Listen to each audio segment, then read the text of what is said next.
नमस्कार। कैसे हैं दोस्तों। किसी एक सज्जन ने मुझसे पूछा है कि शराब पीते पीते घबराहट होने लगे या शराब पीने के बाद घबराहट होने लगे तो क्या हमें शराब को छोड़ देना चाहिए। मैंने एक वीडियो बनाया था जो शॉर्ट था, जिसमें मैंने बताया था कि अगर आपको कुछ ऐसे सिम्टम्स दिखे जिसमें आपको बेचैनी हो, घबराहट हो, सांस फूलने जैसा लगे, तो कृपया करके शराब को छोड़ दीजिए, नहीं तो बहुत ज़्यादा भयंकर परेशानी होने वाली है आगे चल के। अब देखिए, ये जो प्रश्न आया है कि शराब पीने के बाद में या पहले बता दो, तो इसका क्या मतलब है। यहाँ पर व्यक्ति शराब को अभी भी पीना चाहता है, कहीं ना कहीं उसके भीतर शराब को पीने की लालसा छुपी हुई है और वह लगातार शराब का सेवन करना चाहता है। इसी वजह से वह पूछ रहा है कि शराब पीने के पहले घबराहट हो या बाद में घबराहट हो, कब हमें ऐसा करना चाहिए जिससे हम शराब छोड़ दें। तो मैं आपसे बताऊं, यह इसलिए ऐसा पूछा जा रहा है कि अगर पहले घबराहट होगी तो वह यह सोचेगा कि शराब पीने से ऐसी कोई दिक्कत नहीं है, और अगर शराब पीने के बाद घबराहट हुई है तो वह सोचेगा कि शराब पीने की वजह से हुई है, तो हाँ, मुझे छोड़ देना चाहिए। लेकिन अगर पहले घबराहट हुई है तो नहीं, मैं शराब पी सकता हूँ, उसमें शराब की कोई गलती नहीं है। जनरली ऐसा ही होता है, सभी का इसी तरह का परसेप्शन होता है, इसी तरह से सोच होती है।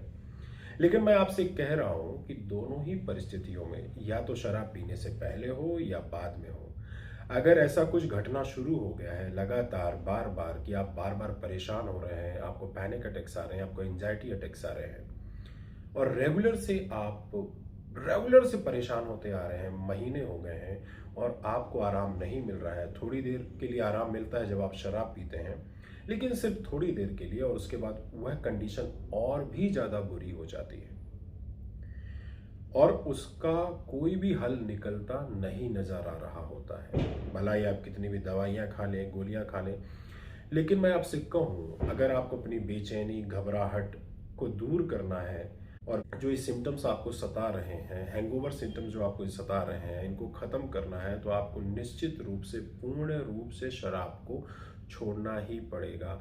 और साथ साथ में इसके साथ जो भी आप एडिक्शन ले रहे हैं, जो भी नशे ले रहे हैं, उनको भी कम करना पड़ेगा धीरे धीरे, और पूरी तरह से छोड़ना पड़ेगा। देखिए, चाहे पहले हो चाहे बाद में, दोनों ही खतरनाक है, दोनों ही वह शराब की ही उपज है। ठीक है। अगर पहले हो रहा है तो टॉलरेंस बढ़ा रहा है, बाद में हो रहा है तो हैंगओवर और विथड्रॉल सिम्टम्स क्रिएट कर रहा है, और अगर वो बाद में हो रहा है तो और मांग रहा है रिलैक्सेशन के लिए।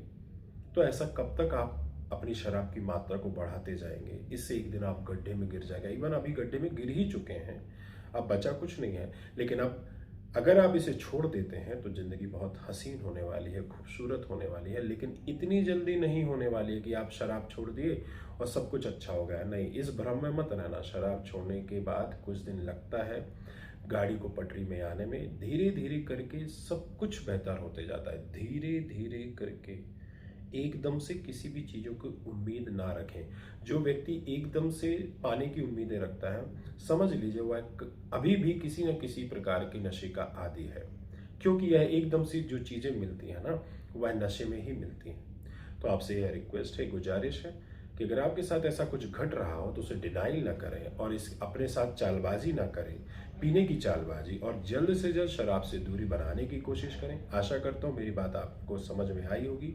अगर इस संबंध में और भी कुछ पूछना है तो मैसेज के माध्यम से आप पूछ सकते हैं। कोशिश करूंगा आपके सवालों का जवाब देने के लिए। आज के लिए इतना ही। धन्यवाद।